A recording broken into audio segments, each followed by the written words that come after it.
હર હર મહાદેવ મિત્રો, ફરી નવા બ્લોગમાં આપ સૌનું સ્વાગત છે મિત્રો. ભરૂચ આપણે ખબર છે દીપેશભાઈ છે અને આ એમના મિત્ર પણ છે. મિત્ર નામ શું તમારું? યશભાઈ. ને આ આપણા દીપેશભાઈ જ્યારે ભરૂચ આવતા હોય છે અમારી મહેમાનગતિ ખૂબ સારી રીતે કરે છે. અને મિત્રો આપણે આની પહેલા જ્યારે મોગલધામ ગયા હતા ત્યારે દીપેશભાઈ છે ને થેપલા લાવેલા. હવે થેપલા વિશે બ્લોગમાં પણ કીધેલું હતું, તમે બ્લોગ જોયો તો મેન ભાવિકભાઈ ચર્ચા કરેલી. એટલે એ બ્લોગ છે દીપેશભાઈએ જોયો છે. દીપેશ આ વખતે ફરીથી થેપલા લાવ્યા છે, એ ખૂબ જ સારા છે. નાસ્તો બાસ્તો કરી લીધો છે બસ. તો ચાલો જલ્દીથી અહીંયા જઈએથી આગળ. વિચાર તો છે આજે 100 કિલોમીટર સફર પૂર્ણ કરી શકીએ અમે. 100 કિલોમીટર પછી એક આશ્રમ છે, અમે જોયું હતું મેપમાં. એટલે જોઈએ છે પૂરો થઈ જાય 100 કિલોમીટર સુધીનો આજનો સફર તો ત્યાં રોકાઈ જશું. બાકી હર હર મહાદેવ. બસ તો મિત્રો, ભાઈઓને સપોર્ટ કરતા રહો. તમને કોઈ પણ જગ્યાએ મળે છે તો બસ તમારાથી બને એટલું તો વધારે કંઈ નહીં પણ એમને હાય હલો કરજો. અને કેવું મિત્રો ખબર છે, આપણી મુલાકાત થતી હોય ને, મુલાકાત એ પણ ત્યાં ઉપર મહાદેવના લેખ લખાઈ ગયેલા હોય. હા, એ તો ત્યારે આપણી મુલાકાત 100% બરાબર છે. કઈ નહીં તો સારું. ચાલો મિત્રો હવે આપણે નીકળીએ આગળ. હર હર મહાદેવ, જય માતા. ભરૂચ થી નીકળી ગયા છીએ ને અત્યારે ઓલમોસ્ટ મિત્રો કરજણ પહોંચવા આવ્યા છીએ. કરજણ થી અમારે છે ને મિત્રો ગોધરા હાલોલ વાળો રોડ પકડવાનો છે. એટલે આજે રાત સુધીમાં અમે પાવાગઢ થી 20 કિલોમીટર પહેલા કાંઈક આશ્રમ છે મિત્રો, ત્યાં રોકાશું. જે ગુરુદ્વારાથી 100 કિલોમીટરનો સફર થતું હતું. હવે તમે જો કે અમારું 100 કિલોમીટરનો સફર શું આજે પૂર્ણ થાય છે અને શું અમે પહોંચી શકીએ છીએ આજ રાતના અમારે જ્યાં રોકાવાનું છે આશ્રમે ત્યાં. તો ચાલો જોતા રહેજો, પહોંચી જ જશું એમ તો.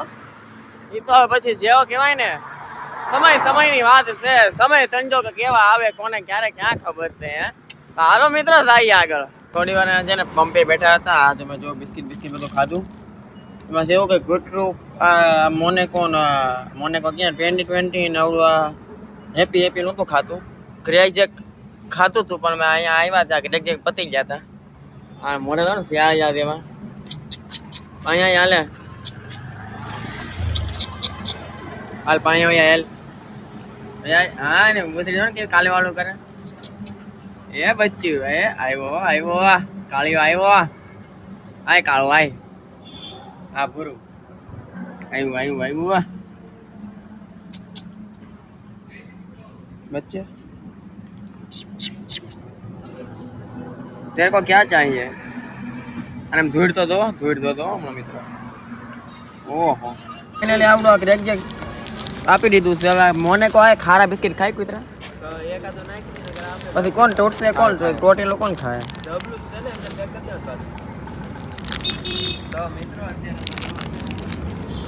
આપો માથે નહીં ચડતો. આયા મિત્રો આયા પગ મૂકી દે. આયા ખારા બિસ્કિટ હવે ખાય છે. અરે ખાય તો એ ખારા બારા બધું હાલી ગયો ભાઈ. હાલો આપો એ ખાઈ લે એવું કામ કરે. ના ન કરે. આઈને બધા કૂતરા હોય હાઈવે ના કૂતરા એ લોકોને બધું હાલે. તો કટક પટક કરી લીધું છે. હવે આની આ બાદ કટક પટક કરે છે.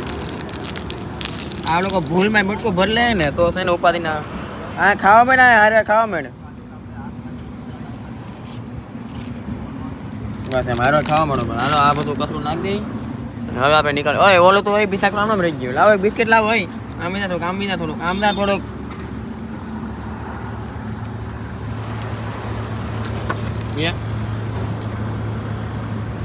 હાલો એને આવે. હવે છે કોઈ બિસ્કિટ પૂરું ને. હાલો હવે હતું એ આપ્યું બધું બરોબર. અમે કર્યું ને તમે થોડું કટક બટક કર્યું. હવે મહાદેવને પ્રાર્થના કે અમારે જેવું કોઈક આવે ને બિસાક અમને ખવડાવે કટક બટક એમ. મિત્ર આપણે કરજણ પહોંચી ગયા છીએ. આ રસ્તો જાય છે બોરસદ તરફ. અમે જ્યાં રાત રોકાઈ છે પણ બોરસદ બાજુ જવાની ઈચ્છા છે. સાહેબભાઈ તો આગળ નીકળી જતા પણ અમારે અહીંયાથી જવાનું છે સીધું હાલો ગોધરા તરફ બરોબર. અહીંથી જો આ સ્લીવ લીધા મિત્રો. આ સ્લીવ મિત્રો ઓલમોસ્ટ અમે આશ્રમ પહોંચી ગયા છીએ. પણ આશ્રમે વખતે મન લાગે છે. ગાડી પેઢી છે, સાયકલ પેઢી છે. હવે બાપુ ક્યાં હોય, ભાઈ હતા એ ક્યાં હોય. ચાલો મળીએ જોઈએ. ફાઇનલી મિત્રો આપણે છે ને આશ્રમે પહોંચી ગયા છીએ. તો ચાલો થોડુંક ગરમ પાણી કરી લઈએ. આ વખતે અમે છે ને બધી સુવિધામાં નીકળ્યા હતા. ચાલો થોડું ગરમ પાણી કરી લઈએ પછી નાહી લઈએ.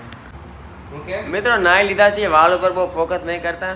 અને અત્યારે છે ને જમવાનું તો બાપુએ કીધું તો અમે કહેતા હોય તો બનાવી દઉં. પણ અમારે બટકું કટકું ખાવું અને પછી એમ છું બાપુ પાસે હું ખોટી કહાટી કરાવી હે ભાવિકભાઈ. એટલે પછી એમ છું કે ચાલો આપણી પાસે છે મેગી બનાવીને ખાઈ લેવું. તો આજનો વ્લોગ અહીંયા જ પૂર્ણ થાય છે. એમ તો રસ્તામાં કટક બટક ચાલુ એટલે વોટર આવી ગયો. તો સારો લાગ્યો તો હર હર મહાદેવ કમેન્ટમાં લખી દેજો. હર હર મહાદેવ.